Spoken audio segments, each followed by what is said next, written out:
What's up, guys?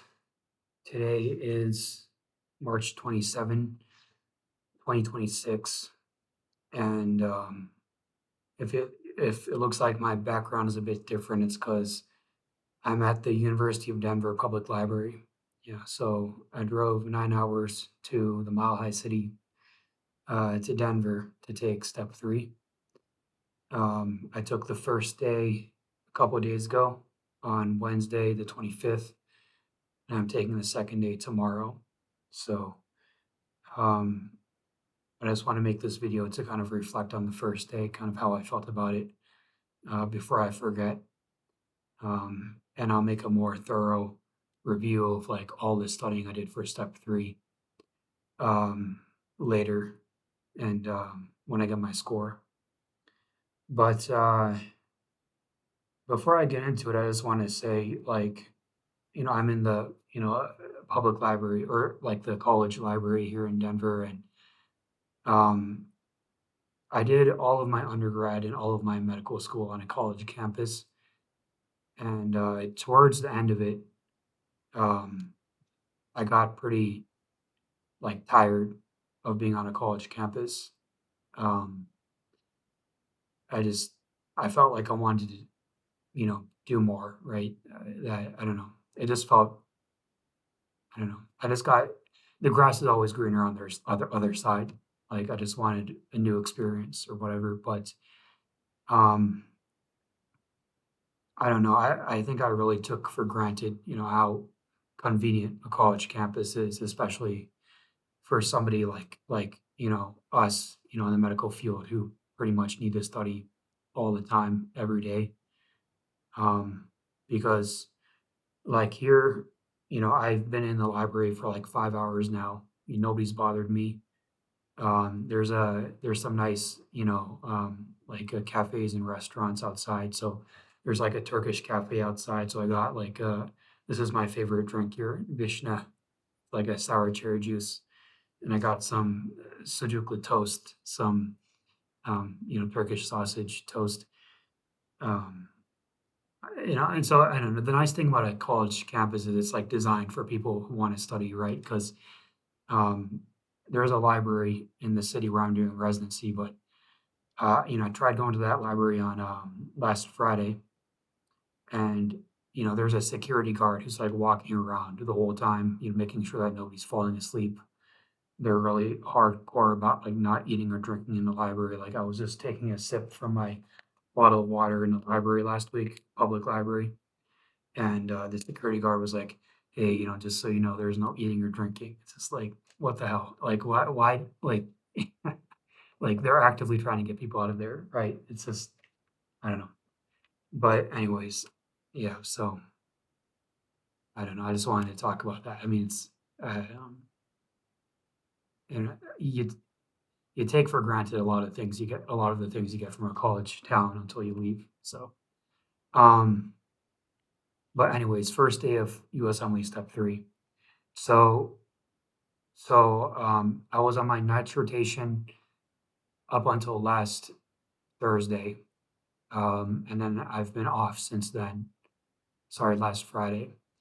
And what I've done in this final week of prep is I I took MBME 7 during my night's rotation. I took MBME 6 um, last week, and then I took the free 137 during this week. And then I also did the UWorld Biostats review on Monday. Not just like UWorld Step 3, but there's like a separate UWorld Biostats review, which I did, which I think was really helpful, and I'll get into that in a second. Um, and then I had a 9 hour drive to Denver, so I listened to some Divine Intervention podcasts. I listened to a lot of music too, but I listened to some Divine Intervention podcasts. Mainly, I listened to his Mechanisms of Actions for Drugs podcasts, um, and I thought those were also kind of clutch. So, kind of getting into it, like what was day one of step three like? I think the first thing that so the structure of the test is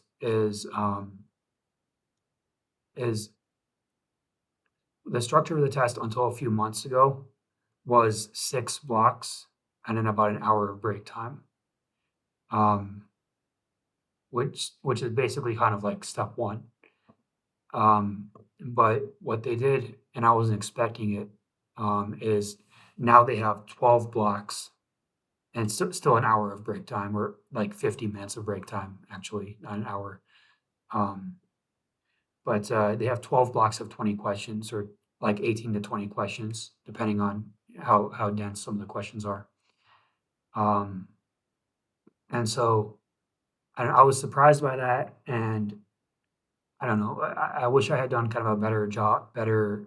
I had done more practice in doing like time blocks before, because the time goes by really fast. Like you have 30 minutes for each, 18 to 20 question block. And especially for the blocks with drug ads in them, um, or the ones where you have to do like math and stuff, the time just flows by, and so pretty much for every question I, you know, decided on my, like, most confident answer. I didn't second guess myself, and I moved on because I didn't have time to really second guess myself. So, I think the time was, like, the first thing that kind of surprised me. Um, but I still got through all the blocks, um, and, the adrenaline really kicks in and puts you into, like, a hyper-focused mode. But, the I wouldn't have been able to do it without my break time, and I had to kind of rethink how I was gonna do, like, structure my break time, with 12 blocks. So basically, what I did is I took a break after every 2 blocks. I mean, so after every 2 blocks, I used the bathroom, and then my testing center, it's kind of a bigger building, so I also kind of the test center is on the first floor, and this is like a big office building. So on some of the blocks, if I was really sleepy, I just took the stairs and ran up to the third floor and then ran back down to kind of wake myself up. Um, and then I took my lunch break after the. So for the most part, I did 2-2-2, but um, for one of them, I went 3 blocks straight. So then that way, I took my lunch break after the seventh block. Um, and I did that on purpose because I just like to take my lunch later. That's how I am with work too. If I can, I like to take my lunch later. So then after lunch, I'm closer to the end of the day. And so for the most part, I took like 5-minute breaks, but for my lunch break, I took like 20 minutes. And it was nice. I sat out, listened to some country music, had some salad. Um, I think the salad kind of upset my stomach because there was no fridge there. So, that salad was just kind of sitting in the locker, getting kind of warm. So, tomorrow, I don't know. I don't know if I'm gonna get a salad again. I don't know what I'm gonna get for lunch, but, I'll probably get a salad again, to be honest, because I don't want anything too calorie dense, and, the weather won't be as bad tomorrow. Um, I'll get an ice pack, so that'll be better. But, yeah, that's kind of how the structure of the test was. Um, in terms of the content, um, it's very step one, like the first day. Like there were so many questions which, um, like you read the questions down and you're like, I know what disease this is. I got this right. But then you look at the answer options and it's like, what is the underlying cause of the disease which this patient has, and then it's a bunch of basic science stuff like, oh, their osteoclasts don't work or their collagen doesn't work, or it's just like so then, even though you know the name of the disease, you have to also know the mechanism of action, and so it's um so I think there was at least a few questions, or like, what the organism, like the microbe is that causes the disease, but you don't know like the structure of the microbe, right? So then you're like, oh, I don't know, is this a gram-negative coccobacillus? Is this a DNA virus? Is this an RNA virus? Is this single strand, double strand? So a lot of like just hard questions like that. Or also there was a lot of questions about like mechanisms of actions of drugs. Like they give you a disease vignette and then they're like, what is the mechanism of action of the drug used to treat this disease? So, um, now what really helped with those is,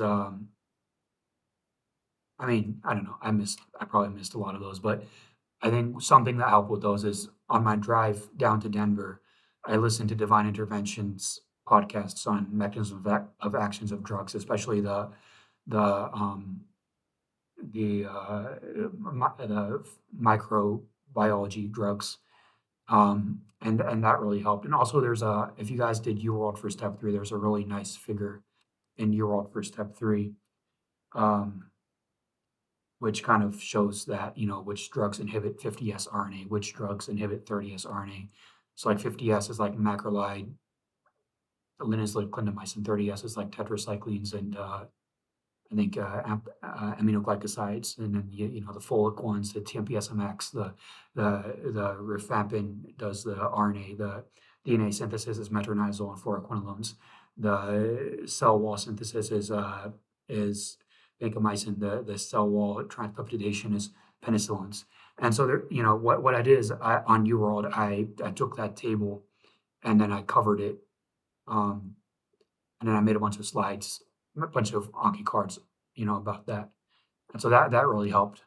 Um, and then just that, the next thing is the biostats. So it's no secret, you read about it on Reddit. I think at least half of day one is biostats now. So there is on UWorld, there's the UWorld step three, which has a bunch of biostats questions in it, and I did all of those, and I made flashcards on the ones I missed. I do Anki every single day. I've been doing like 2 hours of Anki every single day, since the start of residency. Um, so I mean, I you know I haven't been doing 2 hours since the start of residency. Like as the cards have built up, though, now I'm at like 2 hours a day. But anyways, yeah, you have to do all those biostatistics questions from UWorld, because and you have to do that official biostatistics review, because I thought it was really helpful. Because like the biostats questions aren't straightforward stuff. Like they're not just like sensitivity, specificity, likelihood ratio. Like you should know all that stuff, but I think the MBB people like already know that you know that stuff, right? So they also ask a bunch of other stuff about just like terminology stuff, or you know, I won't get into all the like specifics, but they get into details like I don't know, the best way I can put it is like terminology stuff too, and like different kinds of graphs, just I don't know, like it, there are some pretty detailed biostat stuff, but not necessarily the stuff like you would expect, right? Um, Not like yeah, like I didn't have to like do a lot of math on there, but I did have to know a lot of terms and details and things like that. Um, so yeah, and then there's trick questions, and you just have to kind of get used to the you just have to be really well versed in it. So, for example, what when I did that, the day before the exam, I reviewed all the study types, like cross sectional, cohort, prospective, retrospective, case control, so on and so forth. I reviewed all the best types of tests to do. I reviewed all the different types of medical errors, the different types of prevention, the different types of bias, so on and so forth. And I'm not saying any of this stuff specifically was on exam, but like basically everything in that UWorld curriculum on that official biostats review, I think it's worth going through. And it didn't take that long. It basically took all of Monday. Like it took a day, but it didn't take that long. It took like half a day, even not, so yeah, but there was a lot of biostats on there. There was also a lot of ethics on there. Now, the ethics, what really helped with the ethics questions was MBME 6, MBME 7, and the free 137. And right, because you don't know exactly what scenarios they're going to ask you about, but you just want to know, like, generally speaking, how does the MBME like to approach ethics questions? Because half the time it's common sense, but half the time it's not, right? I found that for on exam, like half most of, some a lot of the ethics questions, I was down to two answers, which were acceptable. Like in real life, if you said either one of those answers, they would be okay. And so that's why having done MBB 6 and 7 and having seen similar types of scenarios, and the free 137 really helped. So, generally speaking, just like as a rule, something I noted before the exam was like, um, uh, them on the MBB likes to focus on like one of the things on 6 and 7 in the explanations was like, you always need to be empathetic first before teaching, right? So like if a patient has any sort of issue first, you have to show empathy. And then the second thing is open-ended questions, right? They love open-ended questions are like a key with with ethics. And again, a lot of it is common sense. Like when I'm doing medicine myself, you know, I talk to I don't patronize my patients, right? So I don't know. But I'm guessing it's probably harder for people coming from like other cultures and stuff because of course they have a different way of talking to patients in different in different countries and stuff. So, anyways, ethics was big on there. Step biostatistics was big on there. A bunch of step one questions, but it wasn't as bad as step one. So, um, like and then um, so yeah, so like there was definitely some questions like very detailed, specific, microbiology questions and things like that. But in retrospect, what I have, do I wish that I would have like reviewed um, sketchy in detail again, or do I wish I had read through first aid for step one again? No. Like, there's only so much time in a day. I work like 13 hours a day, for the most part on wards. I mean, in clinic, maybe 9 hours a day. And so, I think I don't necessarily wish I had done more for step one review. Um, but if you're somebody who has like an extended dedicated period, then something I would have done if I had more time is just like go through the high yield facts in first aid and then maybe go over some of the practice tests for step one again. The MBME practice tests like MBME 31 and 30 and I don't remember their numbers. I think it was like that, but I would have reviewed those again. But for anybody who's like actually in residency, it's a waste of time. It's not as detailed as step one, but there's a lot of step one style questions. Um, so yeah, overall, um, do the free 137, do MBB 6, do MBB 7. And then, of course, I'll go into detail later, after I get my score. God willing, I pass. After I get that score, I'll go into more detail about everything else I did to study. Um, but just like as I was taking the test, some strategies that helped me get through the test was, and most people already know this, so but read the answers first, right? Because usually if you just read the question stuff and then you go down to the answers, then like I kind of said earlier, then you're like, what the hell, right? At least if you read the answers first, um, it's you kind of know what you're expecting, and also the MBME always likes to award stuff in weird ways, like on step two, like I remember one of the practice tests for step two um, had said like lithogenic bile instead of gallstones, right? And so another thing is like if one of the answers, if one of the answer stems says something weird like that, just think about what they're trying to say, right? Because they're trying to trick you on purpose. But fact of the matter is, at this point, you guys have, if you're, studying for step three, you've gone through all of medical school already. All of this information is somewhere in your head. Okay, so you know it. You just need to kind of translate the way that Mimi words your questions into your own wording. Um, and then the other thing is just like summarize the question if you don't know, because there was a few questions on the exam. Because like I said, like 30 minutes, 20 questions, stressed, clock is ticking, tick, tick, tick. Um, but something that helped me on a lot of the questions where I got stuck, um, where like the presentation was weird and I don't know what's going on. Like I'm just making this up, but hypotension and you know, I don't know, or like the blood pressure is low, the heart rate is high, the the hemoglobin level is low. For some reason, the calcium is high. The creatinine is high. Blah blah blah. And I'm just like, what the hell? There's a million things going on here, but then you just kind of put it into doctor words: hypercalcemia, AKI, anemia. All right, you already know what's going on, right? So kind of rewarding stuff when you get stuck helps. Um, and then yeah, you just got to be efficient but thorough.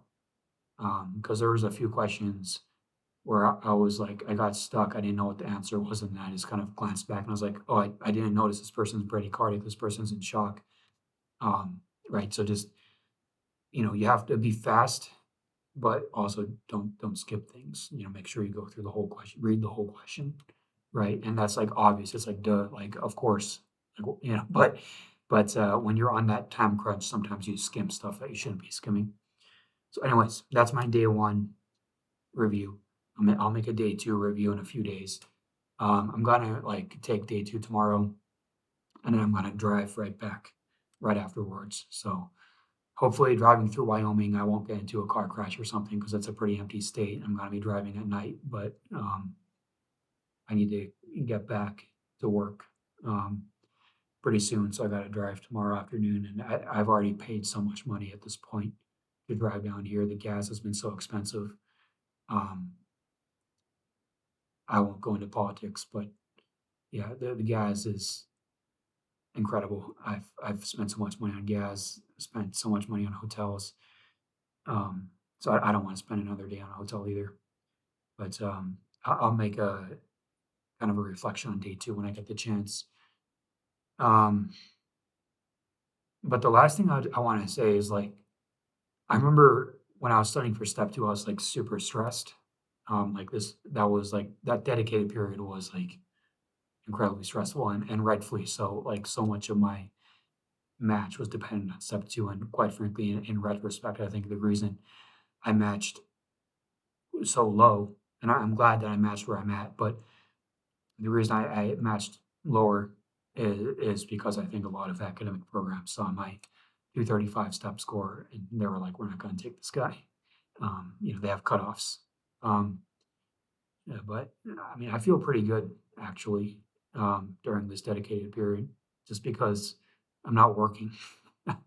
Like I've been like the hours in residency was just like I don't know, just I don't know. It's waking up whenever I want to wake up, you know, is is nice, and just taking some time off of work has been nice, even if I'm studying for step three. So, all right, y'all have a good one and good luck.